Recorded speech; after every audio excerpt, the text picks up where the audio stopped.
mas o Senhor colocou algo no meu coração e eu queria colocar para a vida dos irmãos também. Amém. Algo que o Senhor tem colocado no meu coração. A palavra do Senhor diz que toda honra, toda glória, todo louvor seja dado àquele que vive e reina para sempre. Ou seja, seja dado a Deus toda honra, toda glória e todo louvor. Então a gente sabe que tudo que qualquer um de nós venhamos a fazer, nós temos que fazer para a honra e glória do Senhor Jesus Cristo. Então a honra e a glória é do Senhor. Vamos deixar isso muito claro. Só que tem algo, Andrei, que é meu e seu: o trabalho. O trabalho é meu e seu. Toda vez que nós se aproximamos de Deus, nós temos um trabalho que Ele nos dá. Vou dar alguns exemplos. Chegar aqui é fácil, meus irmãos. A grande questão é colocar em prática aquilo que nós aprendemos. É verdade. Colocar em prática que são elas. Chegar até aqui é fácil. Agora, colocar em prática aquilo que nós aprendemos é que verdadeiramente é a grande situação. É verdade. Porque muitas vezes nós ouvimos boas palavras, muitas vezes ouvimos alguns comentários, muitas vezes ouvimos alguém falar da palavra de Deus, isso nos emociona, isso nos alegra o coração, mas quando saímos porta fora, ou quando deixamos de estar naquela conversa, deixamos de fazer aquilo que o Espírito Santo falou aos nossos corações. E aí, tem pouco valor ou nenhum. Tem pouco valor ou nenhum. Tem um determinado momento da palavra do Senhor no livro de Jeremias, todos os irmãos conhecem, capítulo 29. Algumas Bíblias dão o título de Carta aos Exilados, ou Carta àqueles que estão distantes da sua pátria. E tem um determinado momento que ele fala assim, vocês me encontrarão quando me buscarem de todo o vosso coração. Aleluia. Procurar, buscar de todo o coração. Eu estou meditando nessa palavra, hoje eu só quero citá-la. Outro dia, numa outra oportunidade, eu vou falar sobre esse texto. Amém. Com mais requintes de detalhe nesse texto. Mas se você observar friamente, tem algo que nós precisamos fazer. Nós precisamos buscar, nós precisamos fazer a vontade do Senhor. A graça já está ali. Como a graça está aqui, meu Anderson. Amém. Porque qual que é a graça? É o favor imerecido. Por nós mesmos, nós não merecíamos estar aqui. Por nós mesmos, nós não tínhamos nem direito de estarmos aqui. Quanto mais falar das obras do Senhor. Mas é pela graça. Só que quando nós somos alcançados por essa graça, nós temos que fazer com que essa graça alcance outras pessoas. Quando nós somos alcançados por essa graça tem que fazer algo nas nossas vidas. Nós temos que mudar, porque essa graça, apesar de graça, não é de graça. Foi um preço alto pago pela mim e pela tua vida na cruz do Calvário. Então, quando essa graça chega na nossa vida, nós precisamos fazer com que essa graça chegue na vida de outra pessoa. Nós precisamos fazer com que essa graça chegue na vida de outras pessoas. Eu estava conversando com o Fabinho, e sabe uma dificuldade que nossa igreja, e aí eu vou falar do nosso contexto, não vou falar de outros países, vou falar do nosso país. Sabe qual é a maior dificuldade do povo brasileiro? A maior dificuldade brasileira está em algo que é uma pesquisa. O brasileiro, ele tem preguiça de ler. Meu Deus. O brasileiro é um dos povos que menos consome livros, menos consome literatura, é o povo brasileiro. E se nós somos pouco consumidores de livros, irmãos, então nós também somos poucos consumidores das Santas Escrituras. E se somos pouco conhecedores das Santas Escrituras, Israel, somos facilmente enganados. Então o que tem acontecido hoje, que o irmão Anderson sempre tem falado aqui, de falsos profetas, é porque nós não temos tempo para ler a palavra de Deus. Então quanto menos conhecemos de algo, mais fácil somos enganados sobre. Se você não quer ser enganado, leia a palavra de Deus. Aleluia. Se você não quer ouvir qualquer coisa e achar aquilo como verdade absoluta, leia a palavra de Deus. O irmão Anderson falando de alguém que escreveu a maior parte, se bem que não foi ele mesmo que escreveu, mas aqueles que estavam com ele, mas ele que ditou tudo aquilo que está escrito. Paulo no Novo Testamento é o maior escritor da palavra de Deus. Mas ele fala que teve um determinado momento que ele chegou num lugar chamado Bereia. E quando ele chegou em Bereia, irmão Anderson, como diz o outro, ele viu a porca torcer o rabo, mas não viu, porque ele era um homem sério. Mas se você não for um homem sério, você pode se ver numa situação difícil quando você encontrar um público que busca conhecer a palavra de Deus. E aí a palavra diz que enquanto ele falava, Andrei, os irmãos folheavam a Bíblia, folheavam as Escrituras para ver se era verdade o que ele estava falando. Mas era um povo que tinha interesse em conhecer a Bíblia Sagrada, interesse em conhecer as Escrituras. E aí a grande pergunta para mim e para a tua vida: nós temos interesse em conhecer as Escrituras? Porque nós temos uma facilidade aqui que muitos países do mundo não têm. Enquanto nós podemos ter a Bíblia em diversos idiomas, ou melhor, diversas traduções, melhor dizendo, dentro do celular, na palma da nossa mão, tem lugares no mundo que os irmãos ficam meses, anos, na espera de ler um versículo da Bíblia, porque é contrabandeado. E nós podemos ler, Israel, vindo para o trabalho, indo do trabalho para casa, em casa, de manhã antes de sairmos, um pouquinho antes do nosso café. Nós temos tanta oportunidade de ler a palavra de Deus. Mas aí eu tenho algo a dizer para você: tem que ter uma escolha sua, tem que ser uma vontade sua, tem que partir de você, porque a graça já te alcançou. A parte de Deus, Deus já fez. A parte que é sua, você que tem que fazer. É você que tem que deixar de lado um pouco a preguiça e abrir as Santas Escrituras e ler. É você que tem que levantar um pouquinho mais cedo e gastar um tempinho com a palavra de Deus, porque a parte da graça já foi feita. E que graça foi essa? Hoje eu sou pai. Eu já achava difícil entender o tamanho da graça de Deus, mas quando eu vi o meu filho nascer, Isnete, aí eu vi o tamanho dessa graça. Um pai entregar o filho por alguém que muitas vezes não ia dar o devido valor.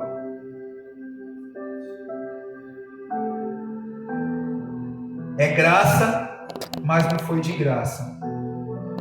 Eu fico contemplando, queridos, eu gosto dessa imaginação, eu vou longe nessas coisas. Eu fico imaginando, Israel, Jesus sendo cuspido, Jesus sendo açoitado, Jesus apanhando, irmão Anderson, e Deus olhando lá de cima e vendo o filho dele passar por toda essa situação, sabendo que o filho dele não merecia. Sabe para que tudo isso, irmãos? Para que eu e você tivéssemos a oportunidade de ouvir dessa palavra, para que novamente o Senhor pudesse fazer como fez com aqueles de Jeremias, trazer um povo rebelde de volta para o convívio com Deus e o convívio com a sua palavra. Aleluia. Nós em outro tempo éramos rebeldes, nós em outro tempo não queríamos saber da palavra de Deus, nós não tínhamos tempo para a palavra de Deus. Mas nós fomos alcançados, sabe por quê? Porque em algum momento, em algum lugar, alguém fez com que a graça tivesse um valor imensurável. Aleluia. Em algum lugar, em algum momento, alguém fez um convite simples e singelo para que você ouvisse da palavra de Deus.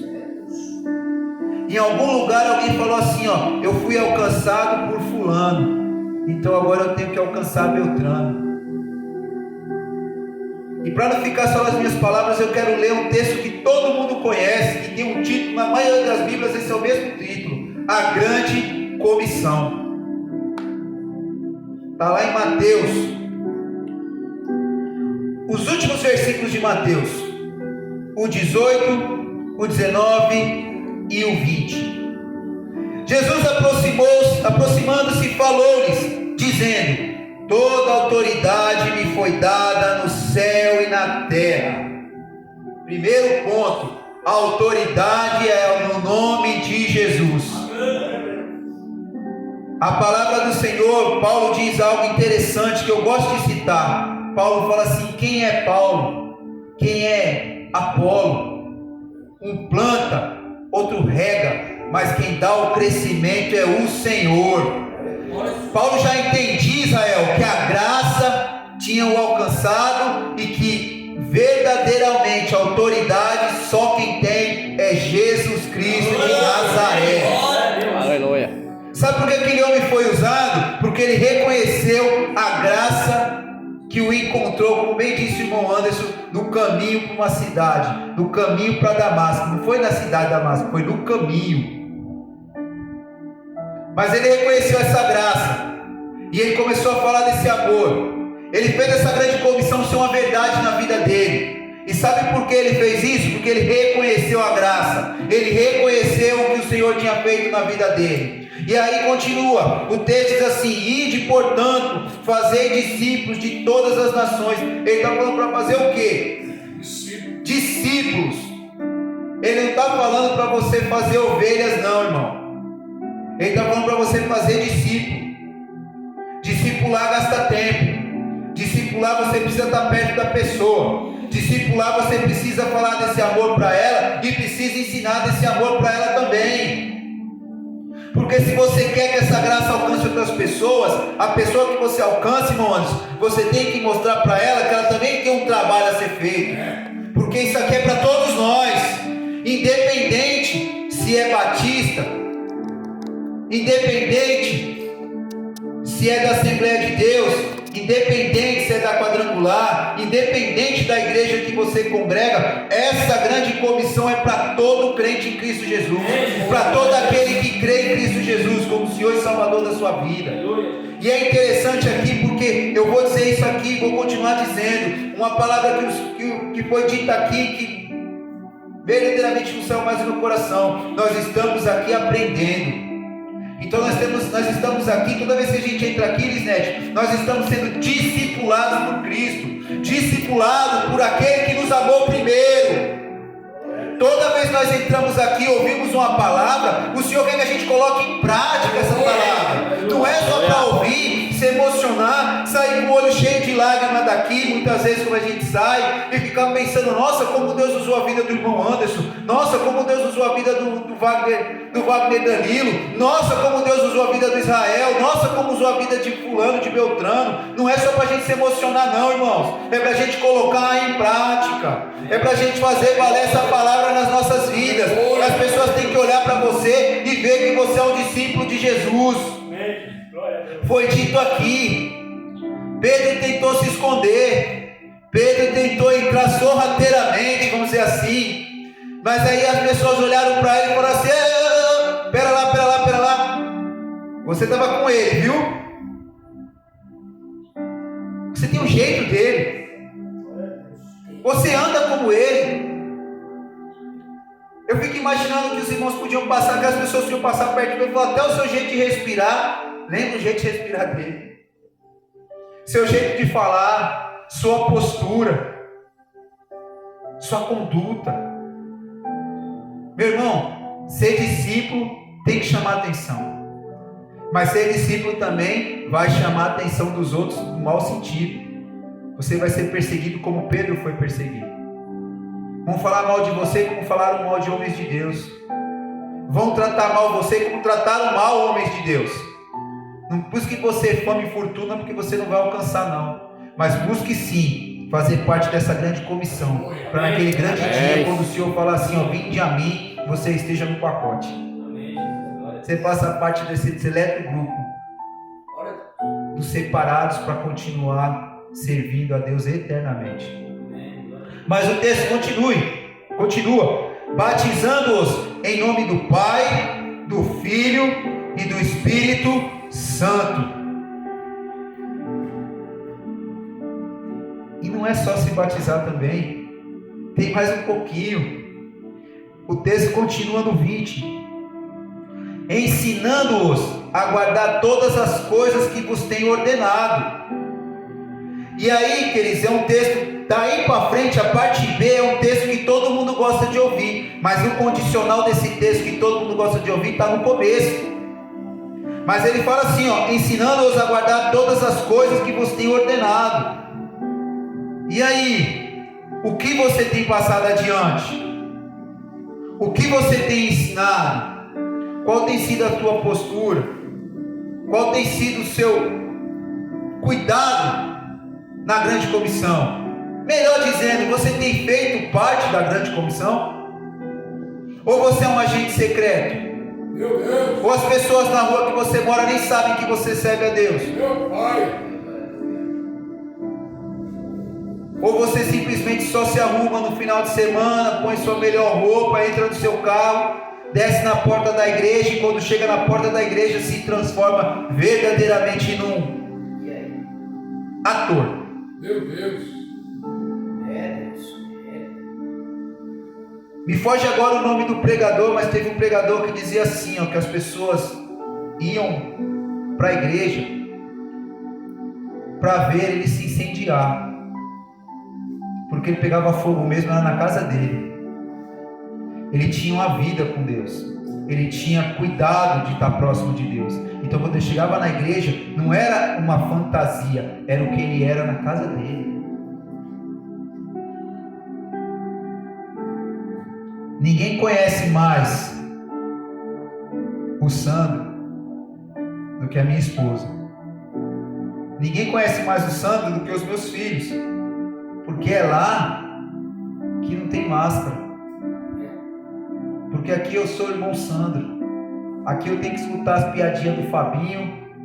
Aqui os irmãos me cumprimentam: Pai do Senhor, Pai do Senhor, Pai do Senhor, Pai do Senhor, Pai do Senhor. Mas eu tenho levado essa paz do Senhor aonde eu vou. Eu tenho sido parte da grande comissão. Eu tenho levado esse amor a outras pessoas. Eu tenho falado com Cristo que salva, cura, liberta, transforma e ainda nos dá acesso ao céu. Eu tenho falado.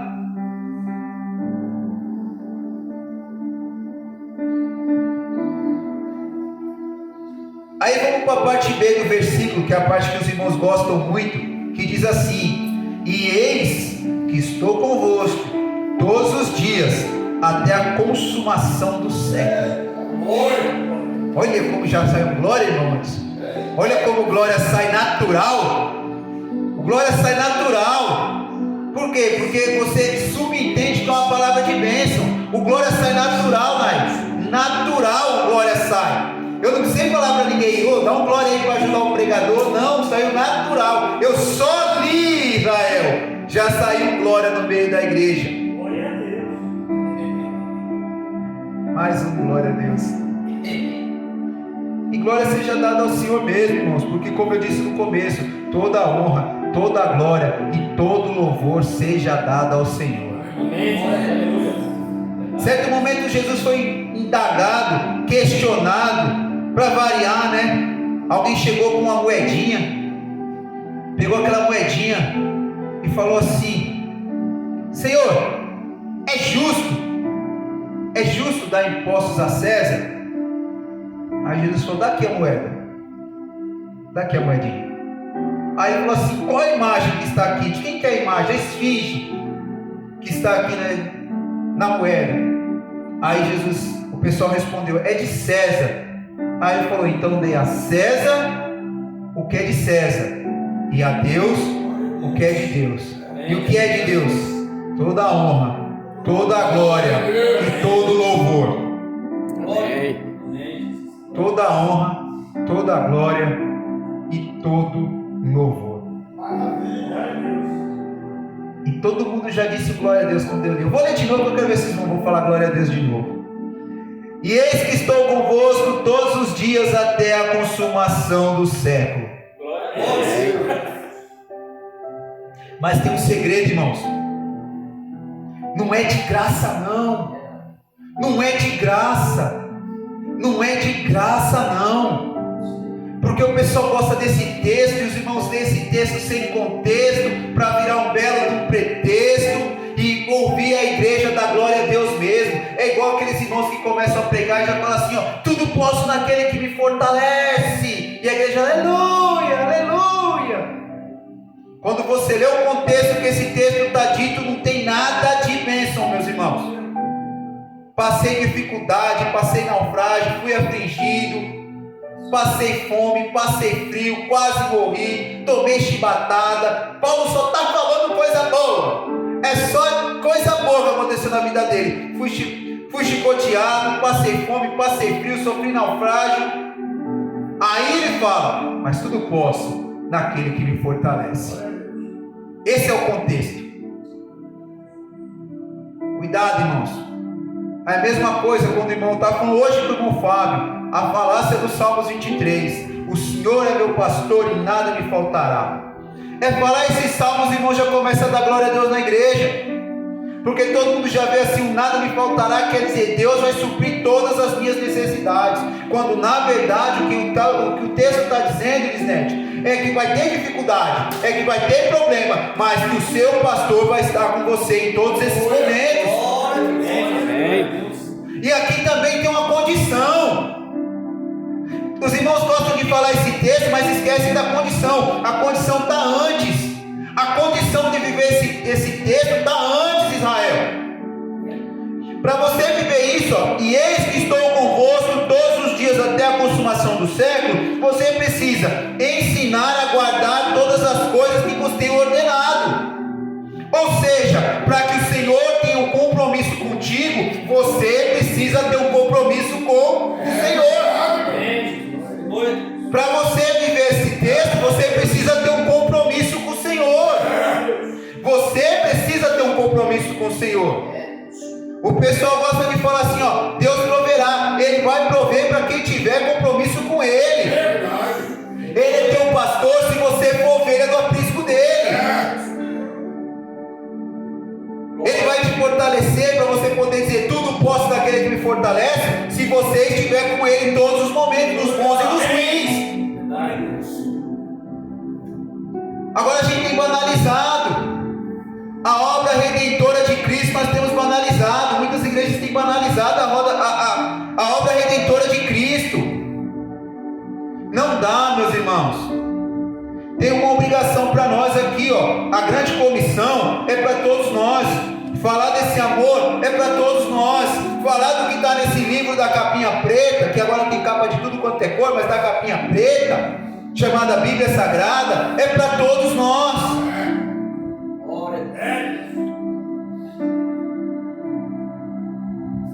Eu ouvi isso em algum lugar, eu não lembro quem, eu não vou lembrar quem disse, mas a pessoa dizia assim, que nós somos, e isso é forte que eu vou dizer agora, nós somos a Bíblia que o povo lê. Nós somos a Bíblia que o mundo lê. É as nossas atitudes que falam se nós somos discípulos ou não. É a nossa atitude que nos coloca na condição de servos de Deus ou não. Jesus é puro amor, irmãos. Jesus é puro amor. Jesus é puro amor. Ele fez tudo por amor. Então façamos para o Senhor com amor também. Façamos para o Senhor de todo o nosso coração. Quando você descer para vir para esse lugar, venha feliz. Quando você for falar que Jesus é bom, fale feliz. Quando você for falar que Jesus transformou a tua vida, fale com alegria. Fale com todo amor. Porque Ele te amou primeiro. Ele te amou primeiro. Ele pagou o preço primeiro por você. Ai, nós não queremos pagar preço de nada. Nós não queremos fazer parte da grande comissão. Nós não queremos ler a sua palavra. Nós não queremos ter tempo de oração. Nós não queremos ter tempo de jejum. Nós não queremos levantar nem 5 minutos mais cedo na nossa cama para ler. Mas nós gostamos de dizer que Deus é amor. Mas nós esquecemos que esse mesmo Deus que é amor também é justiça. Quer ser guardado por Deus? Procure estar próximo de Deus. Quer ser amado por Deus? Ame estar próximo da tua palavra. Ame estar próximo de pessoas que têm o mesmo desejo, o mesmo intuito que você, de buscar e conhecer mais a esse Deus que te amou de tal maneira, como dito aqui, ó.